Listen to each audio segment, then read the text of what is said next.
Welcome to the Deep Dive, where we take your sources and extract the most important insights. Today, we're plunging into a really profound idea from sociologist Michael Burry. It's about how chronic illness doesn't just affect our bodies, it fundamentally reshapes our very sense of self and our life story. Yeah. The concept is called biographical disruption.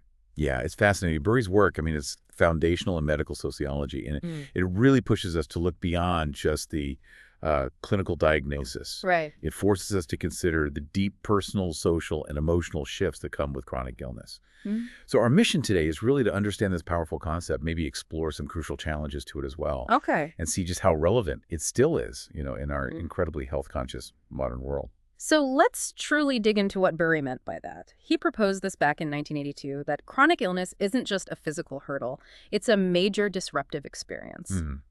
Think of it like hitting a wall, one that shatters your basic assumptions about life, about your own health, even about your future. Exactly. It makes things like pain, suffering, even mortality stuff we usually keep at arm's length Yeah, distant possibilities. suddenly feel incredibly real and immediate. It's right there. So how does this disruption actually unfold? Well, it happens on several levels, according to Burry. First, there's a huge shift in your daily routines and how you experience your own body. Okay. What Burry called disappearance, that's where your body just quietly works without you thinking about it, that turns into disappearance. So it becomes dysfunctional. Right, dysfunctional, demanding your constant attention. Every ache, every limitation suddenly becomes foregrounded, Yeah, you can't ignore it. You can't.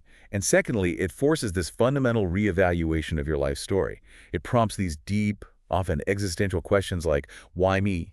Or why now? The big questions. The big ones. Yeah. And finally, it demands a practical response. You have to mobilize everything physical, social, financial resources, even mental and emotional ones, just to navigate this new reality. A kind of all-hands-on-deck situation. Exactly. And people then develop these complex ways of coping, like trying to normalize the illness somehow, or developing specific strategies just to manage the day-to-day impact. That really highlights the profound personal impact, doesn't it?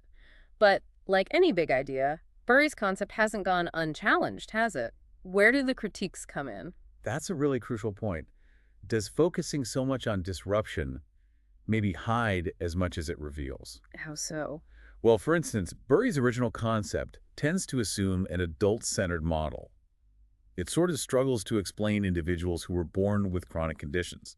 Right. If you've always had it. Exactly. For them, illness isn't a disruption because it's always been integral to their identity. It's more about continuity, perhaps. That makes sense. Or consider studies of working-class EastEnders.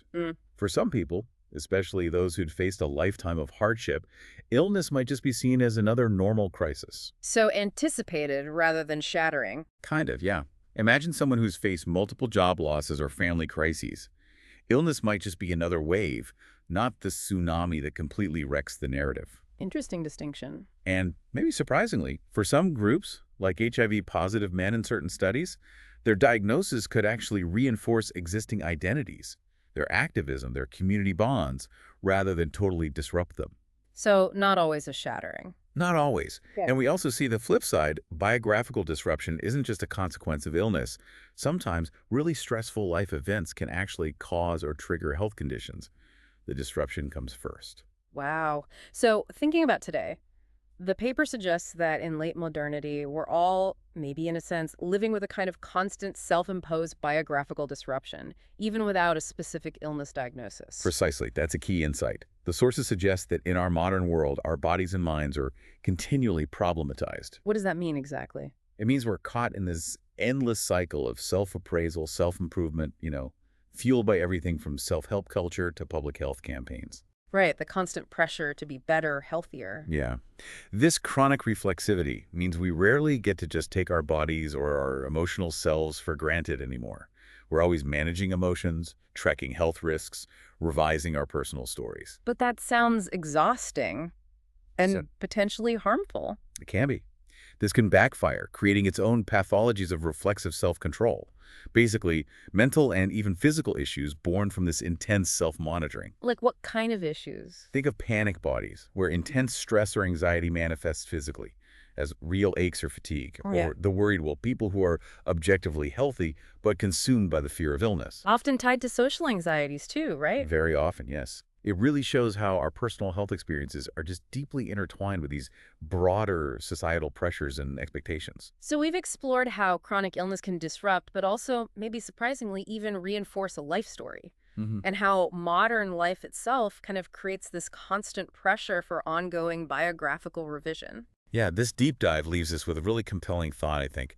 How much of what we perceive as illness or disruption is shaped not just by biology, but by our unique life circumstances, our Sure. society's expectations. And even the very act of constantly reflecting on and trying to, improve our own lives. Exactly. What stands out to you listening now about how illness shapes a life? Mm. Or maybe how life shapes illness?